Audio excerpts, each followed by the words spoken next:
खबर शामिल करते भूरेवाला से क्राइम मिल की रिपोर्ट के मुताबिक निजी तलीमी इदारों का वापटा ट्रफ तब्दील किए जाने और बारी बकियाजात को मौजूदा बिल बिजली में शामिल करने पर प्राइवेट स्कूल्स एसोसिएशन PSA जिला बिहाड़ी प्राइवेट स्कूल के साथ हुकूमती पॉलिसियों के इस नारवा सलूक के खिलाफ सरापा एहतजाज है। प्राइवेट स्कूल्स मालकान का कहना है कि वजीर आजम पाकिस्तान का विजन था वो मुल्क से महंगाई खत्म करेंगे, आम आदमी को रिलीफ देंगे, मगर अमली तौर पर ऐसा कुछ नजर नहीं आ रहा।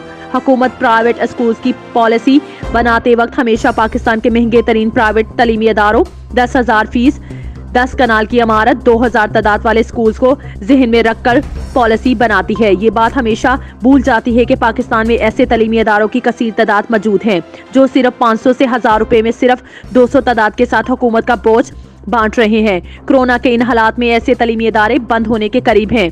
प्रेस कॉन्फ्रेंस में हुकूमत से मुतालबा किया गया कि हुकूमत प्राइवेट स्कूल्स को रिलीफ दे, ना कि इनको बंद करने के लिए ऐसी पॉलिसियां मुरतब करे। हुकूमत तलीमी इदारों के ट्रफ में तब्दीली और जायद बिलों का इजाफा फौरी वापस ले। बिस्मिल्लाहिर्रहमानिर्रहीम। मैं मियां Suhaib Alam, chairman private school association district बिहाड़ी आपसे मुखातिब हूँ। मेरे साथ मेरे तंजीमी अहदेदारान भी मौजूद हैं। आज की इस प्रेस कॉन्फ्रेंस का मकसद वापडा की तरफ से प्राइवेट स्कूलों के जो बिलों के टैरिफ चेंज किए गए उस हवाले से कर रहे हैं। जैसा कि आप सबको मालूम है कि 13 मार्च 2020 से तमाम तालीमी इदारे कमोबेश बंद हैं। दरमियान में 1 माह के लिए खुले हैं, उसके बाद फिर कोरोना की वजह से दोबारा बंद कर दिए गए हैं। अब जैसा कि 1 फरवरी से दोबारा स्कूल और कॉलेजेस और यूनिवर्सिटीज़ ओपन हो रही हैं, साथ ही वापडा ने तालीमी इदारों पर महंगाई की सूरत में बिजली का एक बहुत बड़ा बम गिरा दिया है। हमारा जो A1 से कमर्शियल डोमेस्टिक से चेंज करके इसको A3A कर दिया गया है। और सबसे जो जुल्म है बढ़कर वो पिछले 3 साल के बकाया जात भी इन बिलों में शामिल कर दिए गए हैं। अगर हम पिछले 1 साल का जायज़ा लेते हैं तो पिछले 1 साल में स्कूल तकरीबन बंद रहे हैं और 13 मार्च से लेके आज तक जितने भी वालिदैन हैं, कहने कि 20% वालिदैन ने 20% वालिदैन ने फीसों की अदायगी में जिम्मेदारी का मुजाहरा किया है। 80% वालिदैन ने फीसों की अदायगी में अदा नहीं की। लिहाजा पूरे 1 साल के बिल्डिंग्स के किराए, कुछ तनख्वाहें और दीगर अखराजात की मद में इदारे पहले बहुत ज़्यादा मकरूज हैं। हमारे बहुत सारे दोस्त बैंकों से कर्ज लेके अपने अखराजात पूरे कर रहे हैं, उनकी किस्तें भी ड्यू हैं।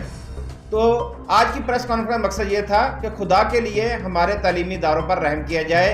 इनको पूरी दुनिया में जैसे कोरोना रिलीफ दिया जा रहा है, तालीमी इदारों को कम से कम 2 साल के लिए कोरोना रिलीफ दिया जाए। इनको किसी किस्म के टैक्सेस में इनको रियायत दी जाए, हर किस्म के टैक्सेस में, इनको बिजली के बिलों में इनको रियायत दी जाए, ताकि ये अपने जो काम है उसको बासत तरीके से अंजाम दे सकें। अगर फ़र्ज़ करें ये हमारे बिल बढ़ते हैं, महंगाई का पेट्रोल बम गिरा है, गैस बम गिरा है और इसके बाद अब बिजली बम गिरा है। अगर हम वालिदैन के लिए फ़ीसें स्कूल इदारे तमाम फ़ीसें बढ़ाते हैं तो ये एक फ़ीस बम भी वालिदैन पर गिरेगा।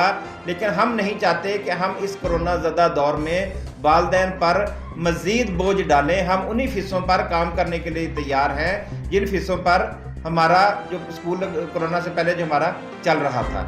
तो खुदा के लिए हम नहीं मानते जुल्म के ज़ाब्ते की नौबत ना आए और हम अब अपने अरबाब इख्तियार से गुजारिश करते हैं कि वो हमारे जो टैरिफ हैं फौरी तौर पर चेंज किए जाएँ, तब्दील किए जाएँ।